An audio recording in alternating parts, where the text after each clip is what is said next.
Welcome to the Echo Ratings Eventing Podcast.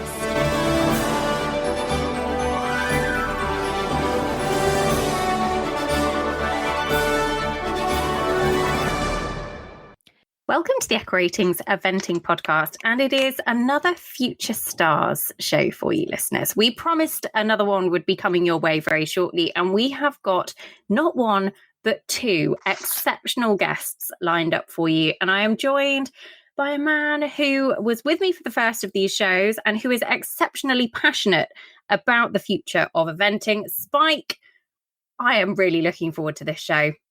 Oh, wow. We're doing well tonight. I know. We're very excited about this evening. It's been in the planning for a good few weeks now, hasn't it, Nickers? So, really excited about it. It has. And do you know what? I'm hoping that we might find out a few secrets as well. So listeners, I will introduce you to our first guest. She is 21 years old. She is one of the future stars of Team Germany. She is ranked inside the world's top 90. She is the reigning young rider gold medalist. Welcome to the show, Emma Brüssau. Hi, thanks for having me. I'm so excited to do this show with you. We cannot wait to find out a little bit more about your career to date and what the future holds. And we have got yourself on the show, but we've also got somebody that you know very well as well, because you're both based at the same place. You train together a lot, 19 years of age. And in fact, listeners who have been listening to the show for a few years, you may have remembered that Derm a few years ago dubbed somebody the young. And we have got him on the show for you, listeners. Welcome, Calvin Böckmann. Thank you very, very much for having me. Oh, Calvin, we cannot wait to talk to you about the stars of your stable to date, because you've had an extraordinary career. You're only 19, which makes me feel exceptionally old and a little bit like I haven't quite achieved enough in my life to date. But let's go back to the beginning with you both, because I'm sure we're going to talk about a few of those achievements as we go through the show. But Emma, let's start with you. How did your journey into eventing start? Have you always ridden, or was it something that came a little bit later in life? No, so I'm not from a typical horse family. So my mom was riding when I was younger, but she did just like a little bit dressage, and it was more just for fun. And my dad had nothing to do with horses until he met my mom. But I got my first pony when I was 3 years old. His name was Rambo, and he was like 90 centimeters tall. And yeah, with him I started my riding career. And then I had another pony after him, but he was really naughty, and I did some 90 centimeters show jumping classes. But he was so naughty and he was bucking all the time, and I fell off like every show jumping lesson. That we decided to buy another pony, and she did some eventing before we bought her. And so I was just thinking, why I shouldn't try it. And that was my start with eventing. And was your mum really keen for you to ride, or was it something that actually you just really loved and really wanted to do? No, she also loves horses, loved horses, and she rode a couple of hunts in Ireland, so like 20 years ago, or something like that. She has not the connection, or she had not the connection to the sport like maybe Calvin's mom, who rode and was in the sport, and but she always supported me to do it. Yeah, I think it's entirely compulsory to have a naughty pony when you're a kid to get yourself really to be guaranteed the skills at a later date. Did you have a naughty pony, Calvin, or was yours always impeccably well behaved?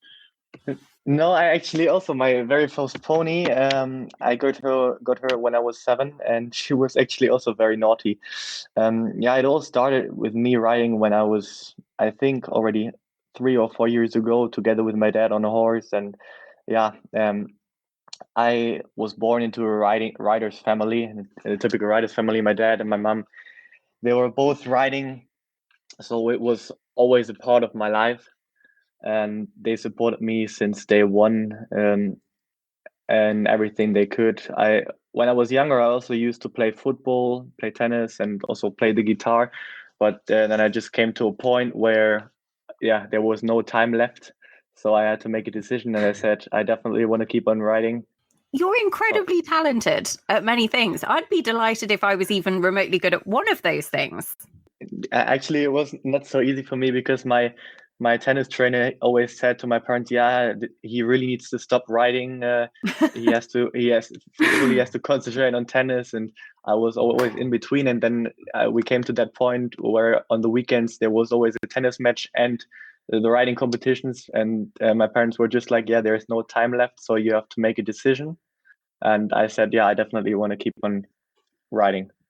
How It was old the same were you? same with me, Nicole. Kept getting in the way of my veterinary education.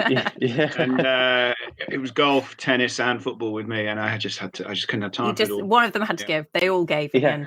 They all gave. How old were you, Calvin, when you decided that you would sort of focus on the riding? I think I was 9 or 10, something like that. So I was pretty young. I was just doing some maths there. So you were born in 2001.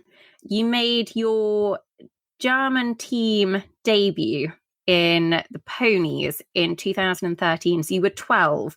You went to your first championship and finished inside the top 10.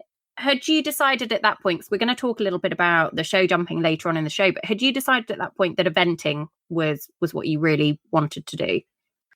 Yeah, actually, I'm not even sure about it. If I want to do eventing or show jumping, like what I like more. I always try to do both, but with the success which came there, like because I was really lucky to have those amazing ponies and all the support from my family and trainers. It has a huge impact on also it motivates you to keep on going and to always improve. And Emma, what drew you to eventing? I mean, from a less horsey background and with a little bit of dressage in it, what drew you into the sport of eventing? Yes, I started with the small classes and I just had so much fun. And the people are so much more warm and so much more fun than maybe in the other disciplines or in my in your point experience. of view. Yes, we're not disagreeing on this I don't want to generalize. I don't want to say all others are not that much fun, but I always had so much fun with the sport and the people that I want to stay in this discipline and keep on going. And as Calvin said, the adrenaline in the cross country, and I always liked it, or I still like it. And Emma, tell us about your first true sort of FEI competition pony, Rocky. What was his background, and how did you cement that partnership going into international and then European competitions? Yes, we bought him when I was, I think, 12. Yeah, I think 12. And he was already 14 and he had never done eventing before. He was just a show jumping pony. And but he was so nice to ride and careful, but not too careful, that we said, okay, let's try it. Maybe he can do all this eventing stuff.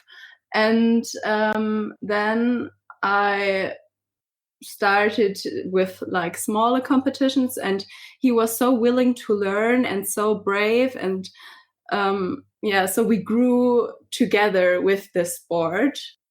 Still very happy that it worked out like this. And what happened to the pony after you finished riding him? Yeah, that's a funny story, because Kevin's brother rode him after I was done with the ponies. And he's now with Calvin's cousin, and he's riding him. Yeah, and I think he's now 22 or 23, and he has still so much fun to go to the competitions, and it's very cute. And Calvin, your first pony at competition at sort of FEI international level, what was he called? His name was Azkaban. We bought him when I was 11, I think. He was 8, or I think he was 7 or 8, and We bought him from a family where the woman was riding him, and just for fun, they were doing like 80, 90 1 meter classes, 80, 90 centimeter and 1 meter classes just for fun. And my mom found that pony and said, we have to try this pony. And he also didn't know so much in the whole dressage. So yeah, my mom that at that time was educating him very much, and we were working a lot together on. So yeah, we had to build him up to that pony he became then. He was such a fighter. He was also, as Emma already said about Rocky, he was so willing to learn, and he never wanted to do something wrong. And in the event, in the cross country, he was just a real machine. It was always so much fun to ride him. And then I was lucky enough to ride my first Europeans, as you said, with, I think it was 2013. And yeah, from that point on, we were able to improve more and more. And I'm very proud and very thankful that I was able to ride him. Calvin, how old were you at your first Europeans? I was 12. It was in 2013.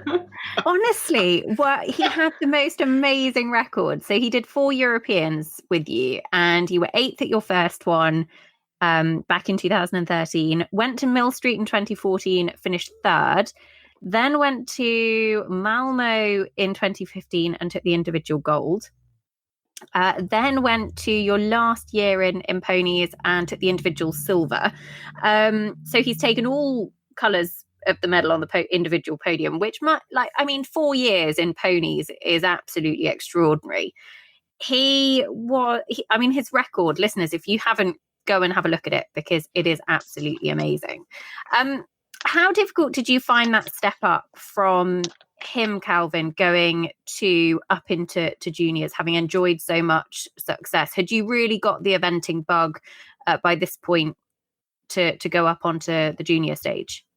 I think my change from the pony time, which was really one of my favorite time, like memories definitely, to the juniors was going pretty well, because I got my horse Altel de la Sor end of 2017, and we had the whole season of 2017 to grow up together, to get along very well together, to kick off the season 2018 then fully. And I think it went really well.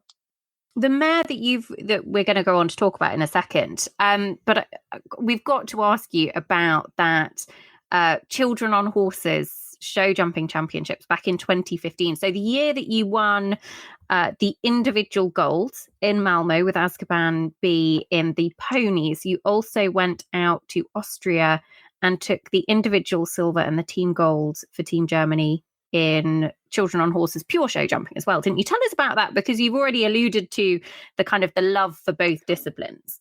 Yeah, that's actually one of my favorite moments or memories. It was quite funny because we've got a very good friend. His name is Kurt Gravemeyer. He was the former national coach of the senior show jumpers, and he's a good friend of us. And I also got my show jumping horse from him. And the Europeans were on 2 weekends in a row. So the first weekend was eventing pony, and the second weekend Children on Horses.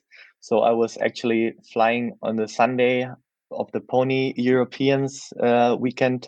I was flying to Austria, where they brought my horse and they prepared him, and it was a huge organization. But for me, it was really amazing to experience all that, and I'm very thankful that I had this whole team who was making this all possible. My dad was driving the truck then to Austria, and it was just very special to win then individual silver there also and team gold. Wow. And the thing what I'd love to know, and this is to both of you, and maybe Emma go first. At what stage do the Central German Federation start? When do you start getting invited into sort of central training, up at Warendorf through the German Federation? Is that due to your performances of ponies, or when was that? So Emma, for example, let's start with you. When were you first brought in onto the sort of the national program? Yes, I think my first squad training in Warendorf I had with 14. It was the year where we bought Rocky, and then I think 4 weeks after that we had our first training there. And we have many trainings in the spring to prepare the horses. And yeah. And sorry, Emma, was that before you'd even competed internationally with Rocky? Yeah. Sorry, how do you get to be recognised by, were there national competitions? Yes, we have in Germany like a German championship for under 15-year-old children, and I was riding there, and I was quite good, and so they invited me to get to know me better, and that's how they recognized me. I don't know, in Germany it's called Nachwuchschampionat, and so I don't know if you have the same in the UK, but it's quite nice to get to know the sport and the people a little bit better. And then the training is then centrally at Warendorf, and then at what stage do you start training there more full time? How do you mix that with your studies, for example, when you're still at school? Yes, I started training there like very often when I came into the junior classes, and I started training with Julia Krajewski in 2015 after I finished my pony time. And so I think I drove once in a month to Warendorf to train there with her. And it was very hard because I live in the south of Germany and we have to drive about 5 hours to Warendorf. And it was a huge organization with the sport and the school. And that's why I decided after school that I want to move to Warendorf or to Münster, because it's easier to handle university and the sport, because the distance is not so huge. And Calvin, for people that there's probably a lot of people out there listening to the podcast, that aren't aware of what Warendorf is. How would you describe it as a venue and as a place? I would say Warendorf. It is actually a small city. It's a very small city. Exactly. A very small city, cute but small. Exactly, but for people who have to who are dealing with horses, it's the center of Germany. I think you can call it like that. And we've got an amazing venue here, where Emma and my horses are. We've got the best trainers here, the national trainers. They're always coming regularly, minimally once or twice a week. And Julia Krajewski is also based here. So I would say it's the perfect, just the perfect, venue to train. And that's why I moved here last year. Yeah, the training conditions. Sorry. No, go on, Emma. How many riders would be based there at any one time? Oh, I think we have at the moment, 6 to 7 eventers. So it's just eventers, exactly. Just eventers. Do you have other disciplines based there as well? Yes, dressage. We have some dressage riders. Do we have a show jumper, Kevin? No. I don't know. No. Depends what we had, but not anymore. I was going to say, it just depends what day of the week you catch Calvin on. Yeah. So we have, Kevin is our show jumper. Yeah. So that's really interesting we're Nicole and I with our British bias, but probably with other countries, I don't think there's anything particularly comparable. And it's really interesting to see how it's a program that continues to produce excellent riders like yourselves. Do you feel as though it's somewhere you have to go and base yourself to be successful? I would say you don't have to, but I think it's bringing you back. It was helping me. It was bringing me very much forward. And same as Emma, I was also, before I moved to here, I was regularly coming, I would say at least once or maybe also twice a month to here to get some dressage training.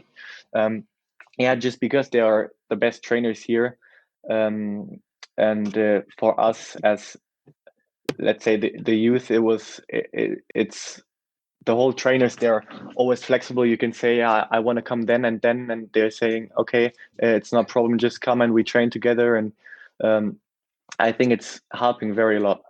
And I think it's so nice to be surrounded by people who are as passionate and fascinated by the sport like us. And you have the best training conditions there. We have a huge grass cross-country schooling arena, and I think 4 or 5 outdoor arenas for show jumping and dressage, and 3 indoor arenas. So we have every possibility to train a horse on the highest level, and I think that makes it easier. But I think it's not like when you're there you have the success. There's a lot more behind that, but you have much. You have the tools. I think what it's making it so special is that just seeing all those other riders, it just motivates you to always improve. And I think that's what's also making it so special.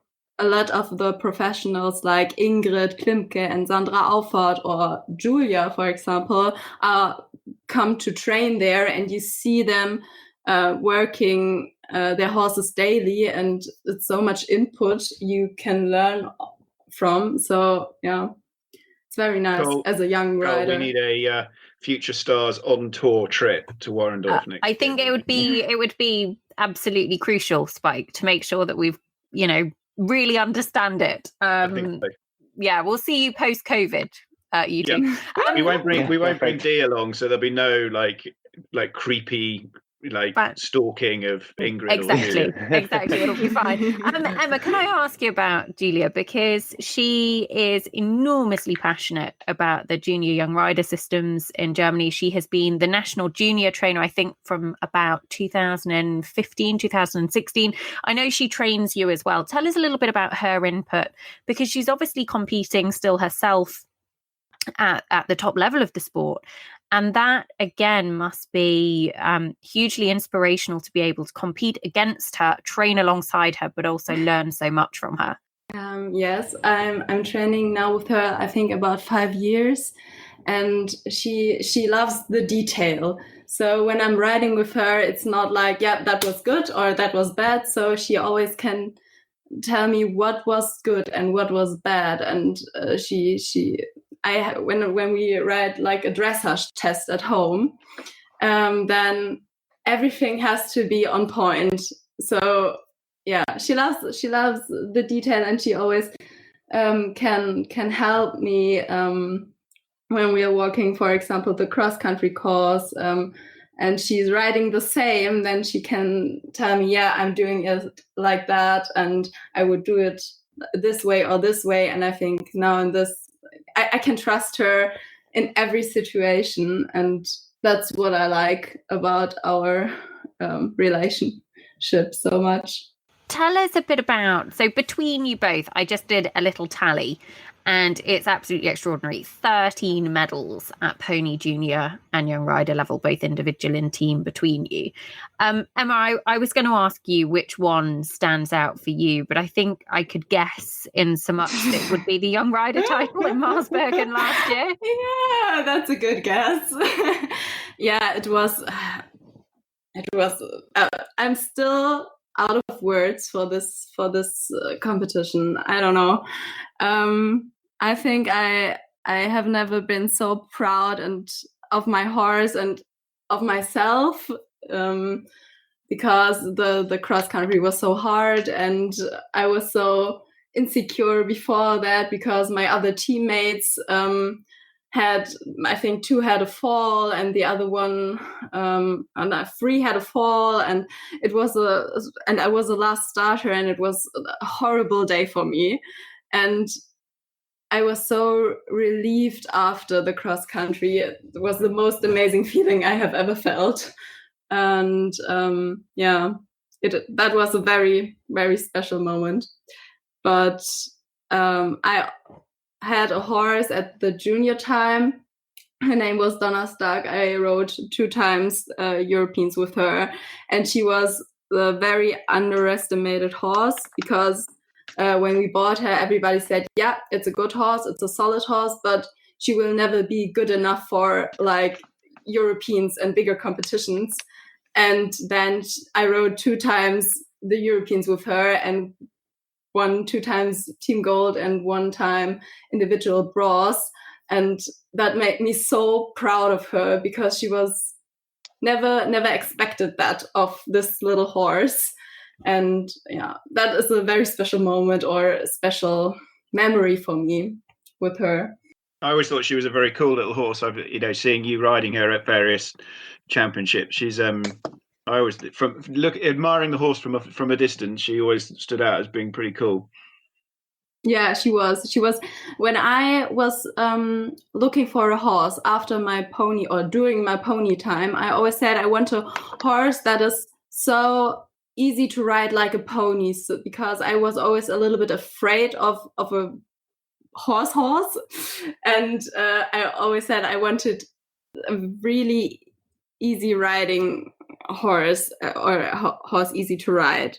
And then I got her, and she was so easygoing and so, yeah, it was. I always said I have 2 brothers and one is not riding. I always said, yeah, I could give him her, and he could also ride the whole cross country course, and he would come safe to the finish. So she was very special. And tell us a little bit more about Dark Desire, isn't it? The mare that won you the individual gold medal at Marsbergen last year on that tough cross country course. What makes her so special? I would say she has a very strong personality. She's a mare through and through. She is very touchy. She hates men. She hates wets. She doesn't like to get touched. But she, on the other hand, she's so brave. She always wants to do everything right, and she would never let me down in any situation, in the cross country, in the show jumping, or in the dressage. And it was not love at the first sight. I didn't like her at the beginning, but we grew together, and now I couldn't imagine a life without her. I think I can say that she's my once in a lifetime horse. So far. Yeah. So far. Yeah. And is it a coincidence that they're both mares, or is it something that you were looking for in a horse? You didn't, a lot of people tend to choose geldings particularly. I love mares, yes, but it was not by incident that this both horses were mares. But with these 2 horses, I learned to love the mares, and I think, mares are very special in a positive and a negative way, but most of the time in a positive way. I think when you have them on your side, then they would do everything for you. And I have 2 geldings now. I just have one mare, just Desiree. But I love mares, and I would always prefer them. And Calvin, your lovely horse Altair de la Sens, she's a mare as well. Do you agree with what Emma's saying there, that a good mare will try so hard for you? Definitely. I mean, she's a mare, so I think mares in general are a bit special. But when I've got her, like I directly got her on my side, and since that moment we're just a real team. She's I can just say it like Emma did. They're really fighting for you, and they really try to give you everything they can, and it's just so much fun. And I just really enjoy it so much, especially to ride her in the cross country, because I just, when I start, I just know I have it in my feeling that everything's going good, because she's just, if I don't mess up too mad, then everything will be fine, because she really wants to do everything in the best way. We've not lost you to show jumping yet, then, if you're enjoying your cross country. You can tell he still loves it. He still loves it. Calvin, can I ask you about her? Because she has just the most extraordinary record, particularly when you look at her cross country form. I mean, I think she's at Echo Ratings, we talk a lot about the FOD, finishing on her dressage score. She's had 19 internationals. She's finished on her dressage score in well over 50% in 11 of them in total. She's been clear and inside the time cross country on 16 of 19 of her runs. Is that, would you say, her strongest phase? Because she doesn't seem to have a weakness. She has the most incredible record in all three phases. I would definitely say the highlight is the cross country, because, correct me if I'm wrong, but I think that since I've got her, she never stopped in the event, in the cross country. I think I didn't have any refusal with her. To be fair, she's never had an international cross country jumping penalty. She's only, I think she's only been outside of the top 10 on 2 occasions that she's completed. You know, quite extraordinary. And that's what me and that's what Emma already mentioned, and what I also can just say that especially about Althea, that we call her Ali. she's called Ali for us, and she's just on my side. And as I said, in the cross country, I can always fully trust her, and whenever there's a distance too big or just too close, I can just calm and just tell her, okay, we need to go over there, and she's just like, okay, we do it. And that's also what I just love on her, because she's always fighting. She's had a bit of time off in 2020, but am I right in thinking she'll be back for 2021? Definitely, we're training hard and improving our dressage at the moment to kick off the season in 2021 then.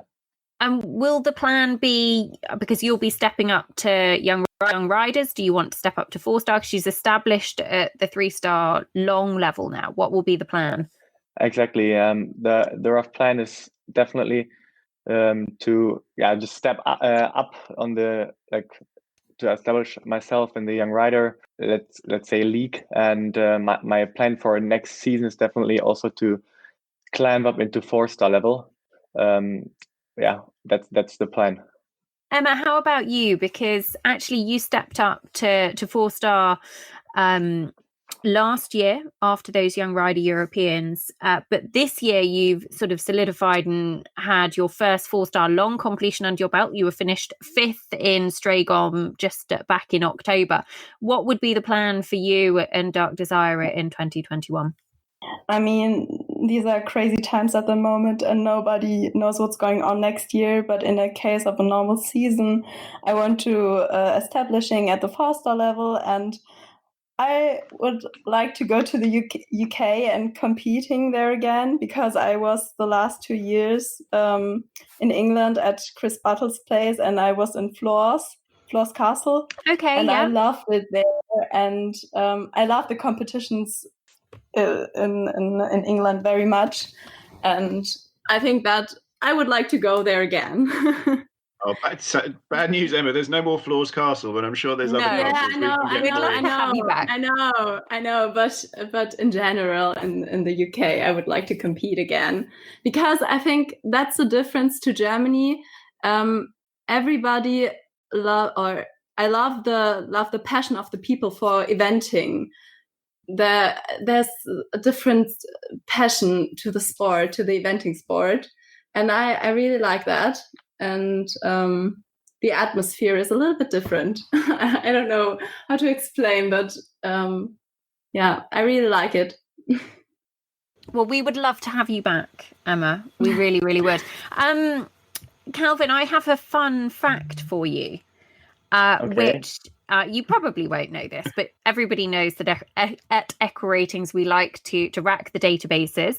And I think you're going to like this one. So you've had 56 international starts. I mean, you're only 19, 56 international starts. I'm just going to gloss over that bit, but that's incredible in itself. You've been in the top 10 43 times. which is a percentage rate of 77%. So we looked at riders that had 50 or more runs in the last decade or since 2008. And there are only 3 riders that have a higher top 10 rating than yourself. But you beat a few famous faces, including a double Olympic champion in Michael Young, who is on a mere 76%, and a double European champion in Ingrid Klimke, who is on 70%. Oh, wow. I would not compare myself to Ingrid or Mickey, as they're also definitely my idols. But the only thing I can say is that I'm incredibly lucky and thankful for the horses I was able to ride in the past, and also for Alta de la Sol now. And it's just pure fun to also see the horses, getting more and more experience and also being a bit successful then. You're incredibly modest as well. Emma, Calvin, thank you both so much for coming on to talk to us. We have loved hearing a little bit more about your journey, and we will be looking forward to looking at your progress into 2021 and beyond. So thank you. Thank you very much. Listeners, just tell our listeners if they would like to come and follow you on social media or anything like that, just give them a little note as to where they can find you. Emma, I'll start with you first. Yeah, I have an Instagram page and just my name. So Emma Brüssau, BRUESSAU. So yeah, that's my Instagram. And Calvin? I also have got an Instagram account, and my name is Calvin, and then in a new word, BOECKMANN, Calvin Böckmann. There we go. Listeners, go and give them a follow, and you will be able to share their progress going into next year and beyond. Spike, I have loved this show every bit as much as I thought I would. It's great, isn't it? Getting an insight to trying to crack into the inner workings of this great production line of German riders is fascinating. Emma, Calvin, thank you both so much. Have a very safe, happy winter's training, and we will look forward to 2021, hopefully welcoming you onto British soil as well. Thank you very much. Thank you. We enjoyed it. A big thank you to Emma and to Calvin and to Spike, as always. And listeners, we would love to know who you would like us to feature next in the Future Stars series. Get in touch with us at Echo Ratings, send us a message, and we would love to hear your thoughts, and we will do our best. But we hope you've enjoyed this very special insight into 2 riders that we have no doubt will be representing Team Germany at the very top level for many, many years to come. So big thank you for listening, and we will be back very soon. Thank you for listening to the Echo Ratings Eventing podcast. This podcast is available for free on iTunes, Spotify, Podcast Addict, or wherever you usually listen to your podcasts. Make sure you subscribe so that you don't miss an episode. Find us at eventingpodcast.com or search Eventing Podcast on social media.